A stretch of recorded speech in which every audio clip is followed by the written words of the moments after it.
Friends, आज हम बनाने वाले हैं महाराज स्टाइल आलू पराठे।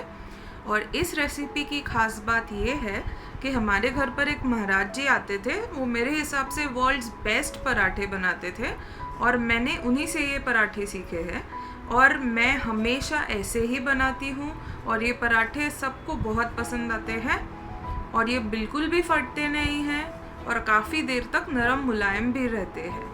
तो आप रेसिपी को आखिर तक देखें। मैंने बहुत सारी टिप्स और ट्रिक्स शेयर की है जिससे आप भी बड़े आसानी से इसे घर पर बना सकते हैं। तो सबसे पहले हमें लगेंगे आलू जो मैंने उबालकर मसल लिए हैं। फिर हमें लगेगा मिर्ची का पेस्ट करीब 1 चम्मच।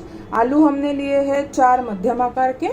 फिर हमें लगेगा नमक 1 चम्मच, नींबू का रस 1 चम्मच, हल्दी पौना चम्मच, कटी हुई हरी धनिया 1 बड़ा चम्मच और लहसुन का पेस्ट 1 चम्मच। हमने इसमें अदरक का पेस्ट नहीं डाला है क्योंकि मैंने जिनसे ये रेसिपी सीखी है वो उसमें अदरक का पेस्ट नहीं यूज़ करते हैं, बट अगर आपको पसंद है तो आप ज़रूर डालें। साथ ही में हमें चाहिए होगा आटा, तेल आवश्यकता अनुसार, नमक और पानी। तो आइए सबसे पहले हम आटा गूंद लेते हैं। तो मैंने लिया है 3 कप आटा। इसमें मैं डालने वाली हूँ नमक। आपको पता है कि स्टफिंग में भी हम नमक डालने वाले हैं, तो इसमें हमें बहुत थोड़ा सा ही नमक डालना है। फिर हमें डालना है आवश्यकता अनुसार पानी।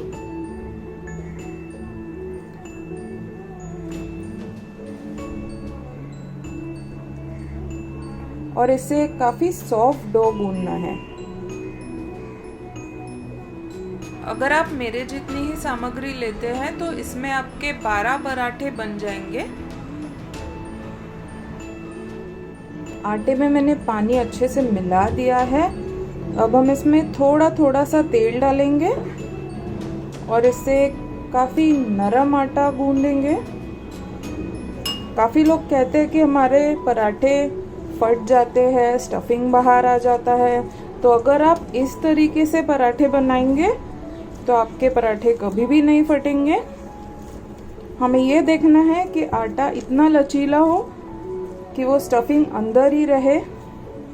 अभी भी ये काफ़ी चिपक रहा है तो हम और तेल डालेंगे।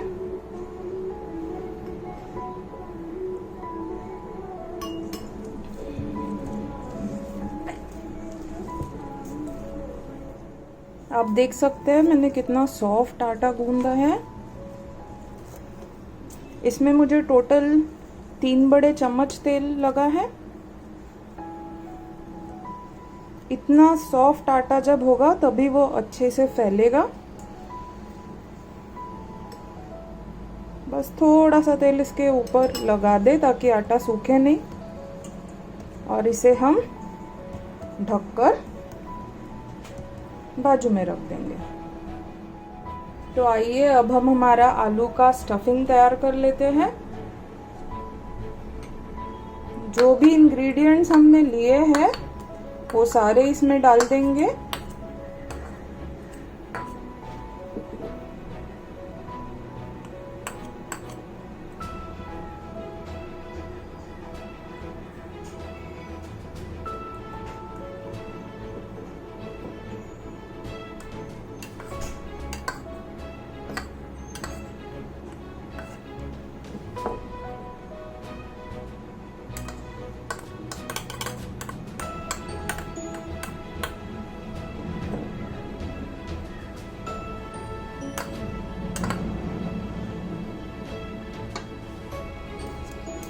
और अब इसे अच्छे से मिला लीजिए।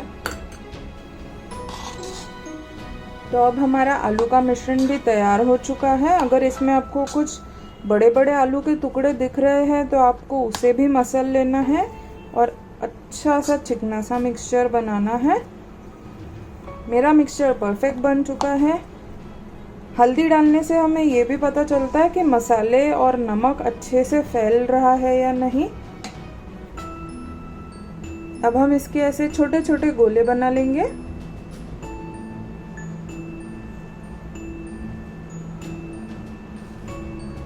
कोशिश करें कि सारे गोले करीब करीब एक साइज के बने, ताकि आपके पराठे भी यूनिफॉर्म नज़र आए।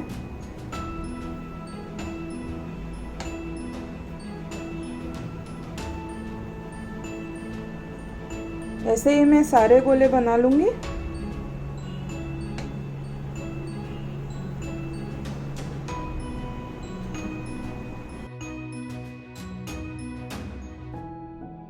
तो अब हमारी आलू का स्टफिंग की छोटी छोटी गोलियां तैयार है। इसे साइड में रख देंगे और जो आटा हमने भिगोकर रखा था उसे एक बार चेक कर लेते हैं। ये अच्छी तरीके से रेस्ट हो गया है और सॉफ्ट हो गया है। बस अब इससे हमें पराठे बनाना शुरू करना है। तो मैं इसमें से एक छोटा सा गोला लूंगी।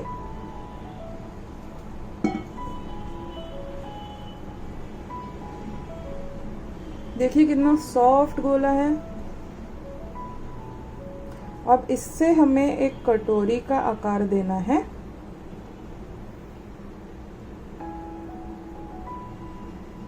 हमने जो आटा गूंथते समय तेल डाला था उससे ये हमारे हाथों में बिल्कुल नहीं चिपकेगा। कोशिश करें कि बाहर की तरफ इसे पतला रखें और अंदर की तरफ थोड़ा सा मोटा रखें, इस तरीके से। अब इसमें हम एक अपनी आलू की स्टफिंग रखेंगे और इसे ऊपर की तरफ मोड़ते जाएंगे। आपको ध्यान ये रखना है कि आलू और आटा एक दूसरे से चिपक जाए, उनके बीच में बिल्कुल भी गैप या हवा नहीं रहनी चाहिए, नहीं तो फिर भी आपके पराठे फट सकते हैं। अच्छे से इसका गोला बना ले। देखिए सब तरफ से अच्छा लग रहा है। अब इसे मैं बेल लूंगी। तो मैंने थोड़ा सा आटा लिया है।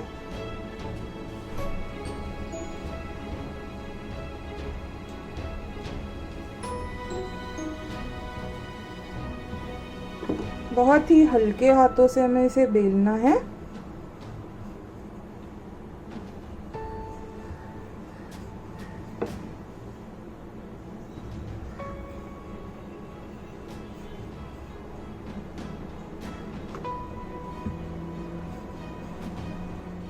अब मैंने पराठा गोल बेल लिया है। अब हम इसे तवे पर सेकेंगे।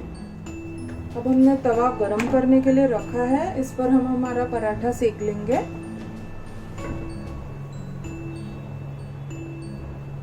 आपको इसे मध्यम आंच पर ही सेकना है।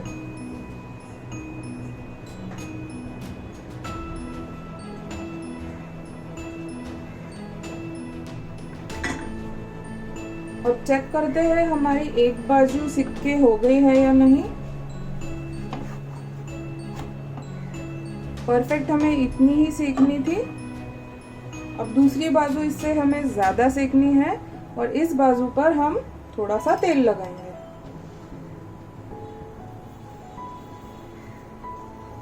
ये पराठे बहुत ही सॉफ्ट बनते हैं, इसलिए जब हम इसे निकालेंगे तब भी आप उन्हें एक के ऊपर एक ना रखें, थोड़े बाजू बाजू में रख सकते हैं। तो आइए चेक करते हैं हमारी दूसरी बाजू सिकी है या नहीं। हाँ, हमें इतनी चाहिए थी। इस बाजू भी हम थोड़ा सा तेल लगा लेंगे।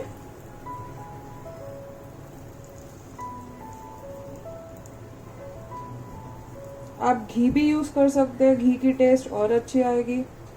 मैं नॉर्मल सनफ्लावर ऑयल यूज कर रही हूँ। अब इसे और 1 मिनट तक सेकने देना है। तो देखिए हमारा पराठा अच्छे से सिक चुका है। इसे दोनों बाजू से हमने अच्छे से लाइट ब्राउन स्पॉट्स आने तक सेक लिया है।